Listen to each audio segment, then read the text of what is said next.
ஹரி ஓம். கிருஷ்ணனின் கீதையின் ஒரு துளி என்கின்ற இந்த யூடியூப் சேனலை பார்த்து கொண்டிருக்கும் அனைத்து சகோதர சகோதரிகளுக்கும் அடியேனின் அன்பான வணக்கங்கள். இன்றைய தினம் நாம் தை அமாவாசையில் எப்படி முன்னோர்களுக்கு வழிபாடு செய்வது என்பதை பற்றிய விவரமான விளக்கங்களை நாம் பார்க்க இருக்கிறோம். அப்பொழுது செய்ய வேண்டிய காரியங்கள் என்ன என்ன, செய்யக்கூடாதது என்ன என்பதை நாம் பார்க்க இருக்கிறோம். வரும் 29/1/2025 அன்று காலையில் எழுந்தவுடன் நீராடிவிட்டு இந்த விரதத்தை நாம் ஆரம்பிக்க வேண்டுங்க. நாம் எதற்காக இதை செய்கிறோம் என்றால், நம்முடைய தாய் தந்தையர்தான் நம்மை ஆசையாக பெற்றெடுத்து நமக்கு வேண்டியவை எல்லாவற்றையும் செய்து கல்வி செல்வம் நாம் இந்த பூமியில் வாழ்வதற்கான எல்லா விதமான வசதிகளையும் செய்து கொடுத்துவிட்டு நம்மை இந்த பூமியில் வாழச் செய்துவிட்டு மறைந்து போயிருக்கிறார்கள். அப்படிப்பட்ட அவர்கள் உயிரோடு இருக்கும் பொழுதே அவர்களை நாம் நல்ல முறையில் பார்த்து கொள்ள வேண்டும். அப்படி அவர்கள் இந்த பூமியை விட்டு சென்று விட்டார்கள் என்றால் அவர்களை நினைத்து அவர்களுக்கு உண்டான மரியாதையும் அவர்களுக்கு நன்றி கடனையும் நாம் செய்வது என்பது மிக மிக அவசியமான ஒன்றாகும். நீத்தார் கடன் பற்றி திருவள்ளுவர் திருக்குறளில் மிகவும் அற்புதமாக கூறியிருக்கிறார். இப்பொழுது எப்படி தர்ப்பணம் செய்ய வேண்டும் என்பதை பற்றி பார்ப்போம். இன்றைய தினம் காலையில் எழுந்தவுடன் நன்றாக நீராடிவிட்டு காலையில் எழுந்ததிலிருந்து உண்ணாமல் இருக்க வேண்டும். உபவாசத்தை ஆரம்பிக்க வேண்டும். முதல் குறிப்பு, ஒவ்வொரு அமாவாசையும் ஒரு மகன் தன்னுடைய தாய் தந்தையருக்கு தர்ப்பணம் செய்ய வேண்டும். அப்படி இல்லாத பட்சத்தில் இந்த தை அமாவாசை, ஆடி அமாவாசை, புரட்டாசி அமாவாசை அல்லது புரட்டாசி அந்த 15 நாட்கள் மகாலயம் என்று சொல்லப்படுகின்ற அந்த நாட்களில் தர்ப்பணம் செய்வது மிகவும் சிறந்தது. இந்த தை அமாவாசை தர்ப்பணத்திற்கு மிக மிக ஏற்ற நாளாக கருதப்படுகிறது. அடுத்தது இரண்டாவது குறிப்பு, காலையில் சூரிய உதயம் ஆன பிறகு சூரிய பகவானை வணங்கித்தான் இந்த தர்ப்பணத்தை செய்ய வேண்டும். அந்த காலத்தில்தான் அதற்கு பிறகுதான் சூரிய உதயத்திற்கு பிறகு சூரிய பகவானை வணங்கி ஆரம்பிக்க வேண்டும். அதிலும் காலையில் 7 மணிக்கு மேல் மாலை 3 மணி வரை இந்த தர்ப்பணத்தை நாம் செய்யலாம். பித்ருகாலம் என்று சொல்லப்படக்கூடிய மதியம் 12 மணி முதல் 3 மணி வரை செய்வது மிகவும் சிறந்தது. அதற்கு பிறகு இப்பொழுது மூன்றாவது குறிப்பு, தற்கொலை அல்லது விபத்தில் இறந்தவர்களுக்கு அல்லது இறந்து போன ஏதாவது வெளியூர்களில் சென்று இறந்து போய் அவர்கள் இறந்த திதி தெரியவில்லை என்று சொல்பவர்களுக்கும் இந்த தை அமாவாசையில் தர்ப்பணம் செய்வது மிகவும் சிறந்தது. நான்காவது குறிப்பு, நாம் தர்ப்பணம் செய்யும் பொழுது நீர்நிலைகளில் சென்று தர்ப்பணம் செய்வது மிகவும் சிறந்ததாகும். அப்படி நீர்நிலைகளில் செய்ய முடியாத பட்சத்தில் வீட்டிலேயே புரோகிதரை அழைத்து தர்ப்பணம் செய்யலாம். அதுவும் அப்படியும் முடியாத பட்சத்தில் கணவன் மனைவியும் சேர்ந்து தர்ப்பணம் செய்யலாம். அது எப்படி என்பதை சொல்கிறேன். அதற்கு முன்னால் இப்படி தர்ப்பணம் நாம் செய்யும் பொழுது நாம் சூரிய பகவானை நினைத்து தர்ப்பணம் செய்கிறோம் அல்லவா. இப்பொழுது அந்த தர்ப்பணத்தை நாம் செய்யும் பொழுது அதை நேரடியாக நம்முடைய பித்ருக்கள் ஏற்றுக்கொள்ள மாட்டார்கள். அவர்கள் தேவதைகளின் மூலமாகத்தான் அவர்கள் தர்ப்பணத்தை ஏற்றுக்கொள்கிறார்கள். நாம் நல்ல காரியங்களுக்காக நாம் ஹோமம் செய்யும் பொழுது ஹோம குண்டத்தில் ஸ்வாஹா ஸ்வாஹா என்று கூறி அதில் நெய்யை ஊற்றுகிறோம். அப்படி ஊற்றப்படும் பொழுது சூரிய பகவானின் ஒரு மனைவியான ஸ்வாஹா தேவி என்பவள் நாம் எந்த தெய்வங்களை குறித்து ஹோமம் செய்கிறோமோ அந்த தெய்வங்களுக்கு உரிய ஆவிர்வாகத்தை அவர்களிடம் கொண்டு போய் சேர்க்கிறார். ஆனால் பித்ரு காரியங்களை செய்யும் பொழுது சூரிய பகவானின் மற்றொரு மனைவியான ஸ்வதா தேவி என்பவர் அந்தந்த பித்ருக்களுக்கு உரிய அந்த உணவை கொண்டு போய் அவர்களிடம் சேர்க்கிறார். இப்படி நாம் இந்த தர்ப்பணம் செய்யும் பொழுது புரோகிதர்கள் சொல்வார்கள், ஸ்வதா நம தர்ப்பயாமி ஸ்வதா நம தர்ப்பயாமி என்று சொல்வதை நாம் கேட்டிருக்கோம். அதற்கு உண்டான விளக்கம் இதுதாங்க. அதற்கு பிறகு ஐந்தாவது குறிப்புங்க, இப்படி நாம் காலையில் இன்றைய தினம் தர்ப்பணம் செய்பவர்கள் காலையில் கண்டிப்பாக வீட்டு வாசலில் கோலம் போடக்கூடாதுங்க. அதற்கு பிறகு இந்த தர்ப்பணம் செய்யக்கூடிய அந்த நேரத்தில் விளக்கேற்றக்கூடாது. முடிந்தால் அதிகாலையில் விளக்கேற்றி தர்ப்பணம் செய்யக்கூடிய நேரத்தில் விளக்குகளை, பூஜை அறையில் உள்ள விளக்குகளை அதை குளிரச் செய்து விடுவது மிகவும் நல்லது. ஏனென்றால் இந்த காலகட்டம் பித்ருக்களுக்கு உரிய நேரமாகும். ஆகவே பித்ருக்களுக்கு நாம் முக்கியத்துவம் கொடுத்து அவர்களை வணங்கக்கூடிய நேரம் என்பதால் அவர்களுக்கு நாம் முதலில் அவர்களை உண்டான மரியாதையை நாம் செய்ய வேண்டும். பெண்கள் தலையில் பூ வைத்து கொள்ளக்கூடாதுங்க. அதற்கு பிறகு பூநூலை நல்ல காரியத்திற்கு நாம் எந்த நல்ல காரியம் செய்யும் பொழுதும் எப்பொழுதுமே பூநூல் அணிந்து கொள்ளும் பொழுதும் இடது தோளில் இருந்து வலது கை வழியாக பூநூல் அணிந்து கொண்டு இருப்போம் அல்லவா? ஆனால் ஆண்கள் இந்த காரியம் செய்யும் பொழுது பூநூலை மாற்றி அணிந்து கொள்ள வேண்டும். கண்டிப்பாக மாற்றி அணிந்து கொள்ள வேண்டும். வலது தோளில் இருந்து இடது கை வழியாக பூநூலை மாற்றி அணிந்து கொண்ட பிறகுதான் இந்த தர்ப்பணத்தை செய்ய வேண்டுங்க. அதற்கு பிறகு 6வது குறிப்பு என்ன என்பதை அடியேன் கூறுகிறேன். இந்த பூநூல் யார் யார் அணியலாம் என்பதை நாம் பார்ப்போம்.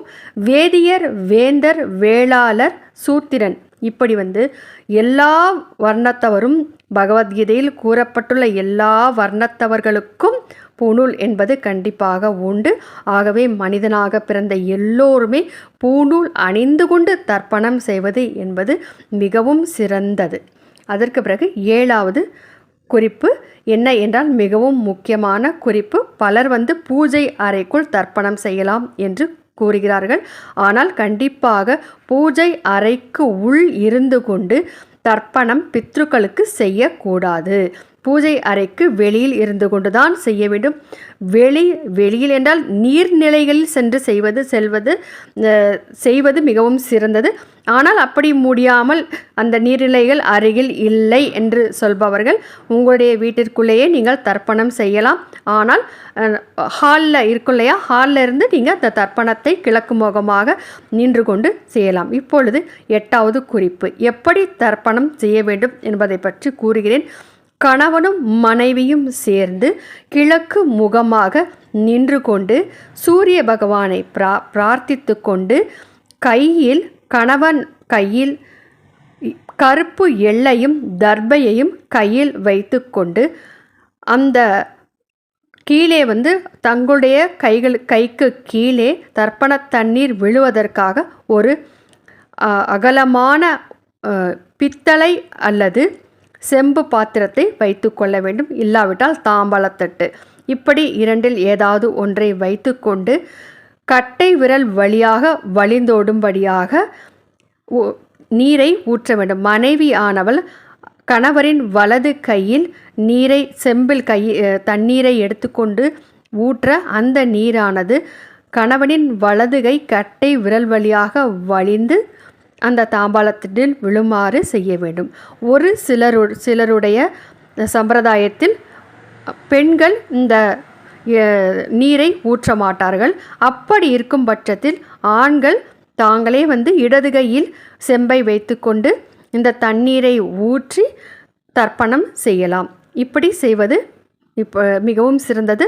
அதற்கு பிறகு இந்த தர்ப்பண தண்ணீரை எடுத்துக்கொண்டு யாரை நினைத்து வணங்கி தர்ப்பணம் செய்திருக்கிறோமோ அந்த தர்ப்பண தண்ணீரை எடுத்து உங்களுக்கு எல்லாரும் சொல்லுவாங்க, நீ பக்கத்தில் இருக்கின்ற மரத்தில் கொண்டு போய் விட்டுறலாம் அப்படின்னு சொல்லுவாங்க. நீர்நிலைகள் கொஞ்சம் வீட்டிலிருந்து கொஞ்சம் தள்ளி இருந்தால், ஆறு, குளங்கள், ஏரிகள் இருந்தால் அங்கே சென்று ஒரு பாத்திரத்தில் எடுத்துக்கொண்டு சென்று போய் அந்த நீர்நிலைகளில் சேர்ப்பது மிகவும் நல்லது. அப்படி நீர்நிலைகள் அருகில் இல்லாதவர்கள் மரம், செடி கொடிகளில் கொண்டு போய் தாராளமாக சேர்க்கலாம். ஆனால் துளசி செடி, வில்வ மரம், இந்த இரண்டிலும் கண்டிப்பாக தர்ப்பண தண்ணீரை ஊற்றக்கூடாது. எல்லாம் சாமி தானே அப்படின்னு துளசி செடியில் கொண்டு போய் ஊற்ற சொல்லுவாங்க. ஆனால் அதை கண்டிப்பாக செய்யக்கூடாது, ஊற்றாதீர்கள் சகோதர சகோதரிகளே. அதற்கு பிறகு இப்படி தர்ப்பண தண்ணீரை ஊற்றி நாம் வழிபாடு செய்த பிறகு வீட்டில் வந்து சமைத்திருப்பாங்க இல்லையா, அப்படி சமைத்ததை எப்படி படையலிட்டு பூஜையிட வேண்டும். அது அப்படி பூஜை செய்யும் பொழுது ஏழை அந்தணருக்கு பச்சரிசி மண்டை வெல்லம் இந்த இரண்டையும் சேர்ந்து தானம் கொடுப்பது மிகவும் நல்லது. உங்களுடைய வீட்டில் அந்தணரை அழைத்து நீங்கள் வந்து தர்ப்பண பூஜை செய்து கொண்டிருந்தீர்கள் என்றால் அந்த அந்தணருக்கு பச்சரிசி மண்டை வெல்லத்தை தானமாக கொடுங்கள். அது ரொம்ப நல்லது. அப்படி கொடுக்க முடியாது என்பவர்கள் அன்னதானம், வேறு யாராவது ஒரு ஏழை நபருக்கு அன்னதானம் அல்லது கோவிலில் வந்து அன்னதானத்திற்கு பணம் கொடுக்கலாம். அனாதை ஆசிரமங்களுக்கு கூட அன்னதானம் செய்யலாம். அப்படி செய்து அதற்கு பிறகு மேலும் வந்து பசுவிற்கு அகத்துக்கீரை கொடுக்கலாம். அப்படி பசுவிற்கு அகத்துக்கீரையாக கொடுத்து அந்த பசு வாந்தி எடுக்கிற அளவுக்கு அகத்துக்கீரை கொடுக்குறாங்க ஒரு சிலர் இல்லையா. அப்படி கொடுக்காமல் அந்த பசுவிற்கு வேண்டிய மாட்டு தீவனங்கள் இருக்கிறதல்லவா, இந்த தவிடு, புண்ணாக்கு அது போன்றவற்றை நாம் வாங்கி கொடுப்பதன் மூலமாகவும் உங்களுடைய முன்னோர்கள் திருப்தி அடைந்து உங்களுக்கு ஆசியை வழங்குவார்கள். அதற்கு பிறகு 11வது குறிப்புங்க. இது மட்டும் அல்லாமல் என்ன தான தர்மங்களை செய்யலாம் என்று கூறுகிறேன். நீங்கள் வசதி படைத்தவராக இருந்தால் ஒரு ஏழையின் திருமணத்திற்கு ஒரு 1/2 கிராம் தங்க தாலியை நீங்கள் வாங்கி கொடுக்கலாம். அப்படி தங்கத்தை தானம் கொடுப்பது மிகவும் சிறந்தது. அதற்கு பிறகு வெள்ளி, தாமிரம், இரும்பை தானமாக கொடுக்கும் பொழுது யம தர்மராஜர் மகிழ்வார் என்று கருட புராணத்தில் கூறப்பட்டுள்ளது. வஸ்திரத்தை தானமாக கொடுக்கலாம்.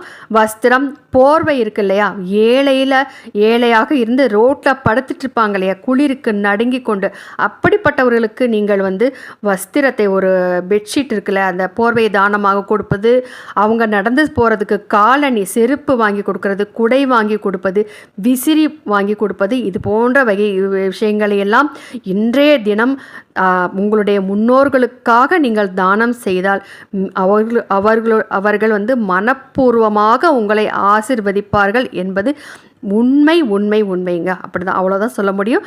கோதானம் செய்கிறது ரொம்ப சிறப்புங்க. நிறைய பேர் கோதானம் செய்கிறதுக்கு கொஞ்சம் யோசிக்கிறாங்க. ஆனால் முயன்று நீங்கள் வந்து கோதானம் செய்தால் மிகவும் சிறந்தது. யாருக்காக நீங்கள் அந்த கோதானத்தை செய்கிறீர்களோ, யாராக இருந்தாலும் இறந்த பிறகு யமதர்மபுரியை நடந்துதான் சென்று அடைய வேண்டும். அப்பொழுது இரத்தம், சீல், மலம் இது எல்லாவற்றையும் மட்டுமே கொண்ட வைதரணி நதி என்று ஒரு நதி இருக்கிறது. அந்த நதியை கடந்துதான் அவர்கள் செல்ல வேண்டும், யாராக இருந்தாலும். இப்பொழுது இந்த பதிவை கேட்டுக்கொண்டிருக்கும் நீங்களாக இருந்தாலும் சரி, நானாக இருந்தாலும் சரி, வைதரணி நதியை கடக்க வேண்டும். அப்படி கடக்கும் பொழுது நாம் யாருக்காக இந்த கோதானத்தை செய்திருக்கிறோமோ அந்த கோதானத்தை வாளின் அவர்கள் சம்பந்தப்பட்டவர்கள் பிடித்து கொள்வார்கள். அது வந்து ஒரு கரையில் வந்து நின்றுவிடும். அப்பொழுது அந்த வாளால் தூக்கி எறியப்பட்டு ஒரு கரையிலிருந்து மறுகரையை அவர்கள் எளிதில் கடந்து விடுவார்கள். இல்லாவிட்டால் நதியில் விழுந்து கஷ்டப்பட வேண்டியது தாங்க, அவ்வளோதான். ஆகவே வந்து கோதானம் செய்வது மிகவும் சிறந்தது. இவையெல்லாம் கருட புராணத்தில் கூறப்பட்டுள்ளது. 12வது குறிப்பு. மதியம் வந்து யார் இறந்திருக்கிறார்களோ அவர்களுக்கு உரிய சைவ உணவுகளை அவர்களுடைய படத்தை வடக்கு பக்கமாக படத்தை வைக்கணும். எப்படி என்றால் தெற்கு முகமாக அவர்களுடைய படம் பார்த்திருக்கும்படியாக வைத்து அவர்களுக்கு முன்னால் இலை போட்டு படையலெல்லாம் வைத்து அவர்களுக்கு பத்தி காண்பித்து பூஜை செய்ய வேண்டும். அப்பொழுது மணி அடிக்கக்கூடாதுங்க. மணி அடிக்காமல் பூஜை பண்ணிவிட்டு அதற்கு பிறகு அந்த பிரசாதத்தை அவங்க வந்து அந்த உணவின் சூட்சுமத்தை அவர்கள் எடுத்திருப்பாங்க. அந்த உணவை ஒரு பங்கை கொண்டு போய் நீங்கள் காக்காக்கு வச்சிடலாம். காகத்திற்கு வைத்துவிட்டு மற்றொரு பங்கு அவர்கள் உங்களுக்கு ஆசி வழங்கிய அந்த உணவை நீங்கள் வந்து வீட்டில் இருக்கும் அனைவருமே கொஞ்சம் கொஞ்சமாக பகிர்ந்து எடுத்துக்கொண்டு உண்ணலாம். அது உங்களுக்கு பெரியோர் ஆசிர்வதித்து வழங்கிய உணவாகும். இப்படியெல்லாம் பூஜைகளை முடித்துவிட்டு அதற்கு பிறகு மாலையில் என்ன செய்ய வேண்டும் என்பதை சொல்கிறேன். இது 12வது குறிப்பு. இப்பொழுது 13வது குறிப்பு. சரி, இப்பொழுது வந்து ஆண்கள் இருக்கும் பட்சத்தில் ஆண்கள் வந்து தங்களுடைய தாய் தந்தையருக்கு இப்படி வந்து தர்ப்பணம் செய்யலாம் இல்லையா. பல பிள்ளைகள் இருந்தால் அதில் வந்து முதல் மகன் தர்ப்பணம் செய்தாலே மற்ற எல்லோருக்குமே இந்த ஆசியானது கிடைக்கும். ஆனால் பிள்ளைகள் 2-3 பேர் இருந்தார்கள் என்றால் எல்லோரும் ஒற்றுமையாக சேர்ந்து ஒரே வீட்டில் தர்ப்பணம் செய்வது என்பது மிகவும் சந்தோஷத்தை கொடுக்கும் உங்களுடைய தாய் தந்தையருக்கு. அவர்களுடைய ஆசையினால் நீங்கள் எல்லா விதமான வளங்களையும் பெற்று வாழலாம். அப்படி வந்து உங்களுக்குள் அந்த ஏதாவது ஒரு உட்பூசல் இருந்து நீங்கள் வந்து பிரிந்து இருந்தீர்கள் என்றால் ஒவ்வொருவரும் தனித்தனியாக ஒவ்வொரு மகனும் தனித்தனியாக தர்ப்பணம் செய்ய வேண்டும். அப்படி இல்லை மூத்த பையன் வந்து தர்ப்பணம் செஞ்சுட்டாங்க அப்படின்னு சொன்னால் இருந்த அந்த தர்ப்பணத்தின் அந்த அவர்களுடைய ஆசி வந்து மற்றவர்களுக்கும் கிடைக்கும். இதில் எந்தளவும் சந்தேகம் இல்லை. ஆனால் கர்ம பலன் என்று செய்யும் பொழுது மகனாக பிறந்த ஒவ்வொருவரும் தாய் தந்தையருக்கு தர்ப்பணம் செய்ய வேண்டும். கர்ம பலன் என்று செய்யும் வரும்பொழுது யார் தர்ப்பணம் செய்தாரோ அவருக்குத்தான் கர்ம பலன் கிடைக்குமே தவிர மற்றவர்களுக்கு கர்ம பலன் கிடைக்காது. ஆகவே எல்லோரும் தர்ப்பணம் செய்ய வேண்டும். சரிங்க, ஆண்களாக பிறந்தவர்கள் தர்ப்பணம் இப்படி செய்கிறார்கள். சரி, பெண்களாக பிறந்த ஒரு தாய் தந்தையருக்கு மகன்களே இல்லை, இப்பொழுது வந்து ஒரு ஒத்த பிள்ளைகளை பெற்றுக்கிறாங்க இல்லையா. அப்படி இருக்கும் பொழுது ஒரே மகளோ இல்லை 2 மகள்களோ இருக்கும் பட்சத்தில் அவர்கள் என்ன செய்ய வேண்டும் என்று கூறுகிறேன். அவர்களுடைய மருமகன் வந்து தர்ப்பணம் செய்யலாம். ஆனால் அதற்கு ஒரு விதிமுறை இருக்கிறதுங்க. மருமகன் தன்னுடைய தந்தை உயிரோடு இருக்கும் பட்சத்தில் தன்னுடைய மாமனாருக்கோ மாமியாருக்கோ தர்ப்பணம் செய்யலாகாது. ஆனால் தந்தை இல்லாத பட்சத்தில் அவர்கள் வந்து தர்ப்பணம் செய்யலாம். இப்படிப்பட்ட சூழ்நிலையில் வந்து பெண்களால் வந்து தன்னுடைய தாய் தந்தையருக்கு தர்ப்பணம் செய்யாத ஒரு சூழ்நிலை ஏற்படும் அல்லவா. அப்படிப்பட்ட நேரத்தில் அப்படிப்பட்ட அந்த பெண்கள் வந்து பசுவிற்கு அகத்துக்கீரை, அன்னதானம், இதை காகத்திற்கு தானம், மற்ற இந்த அணியன் வந்து தான தர்மங்கள் எல்லாம் சொன்னேன் அல்லவா.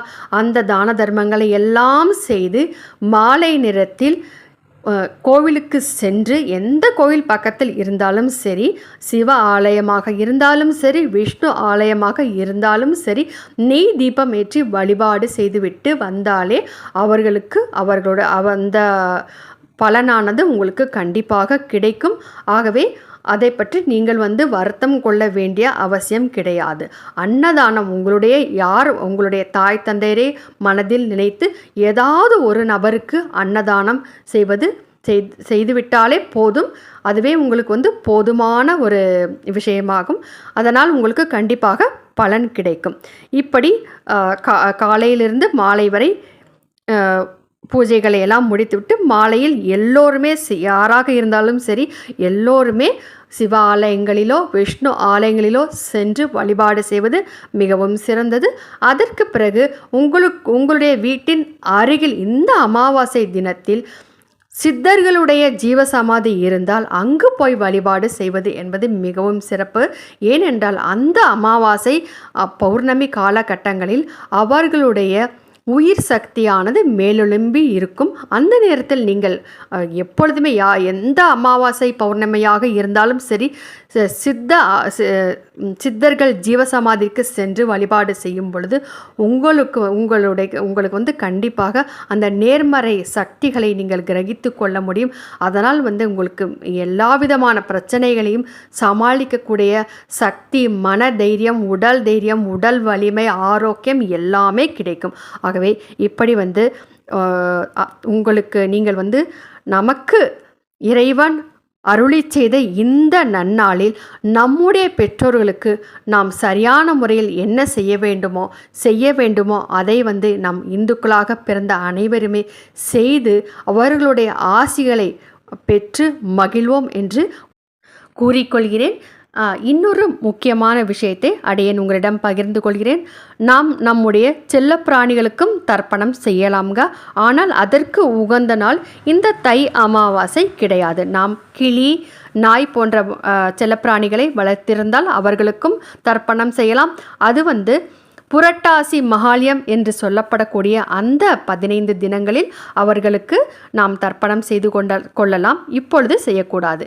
இது போன்ற மற்ற விஷயங்களின் மூலம் உங்களை சந்திக்கும் வரை உங்களிடம் இருந்து வணக்கம் கூறி விடைபெறும் இவள் தமிழ்நாடு மதுரையில் மதுரை கல்லூரி அருகே ஜீவசமாதி அடைந்துள்ள ஸ்ரீ சிவானந்த சரஸ்வதி சுவாமிகளின் பேத்தி ரஜுலா விஜயராகவன். நன்றி.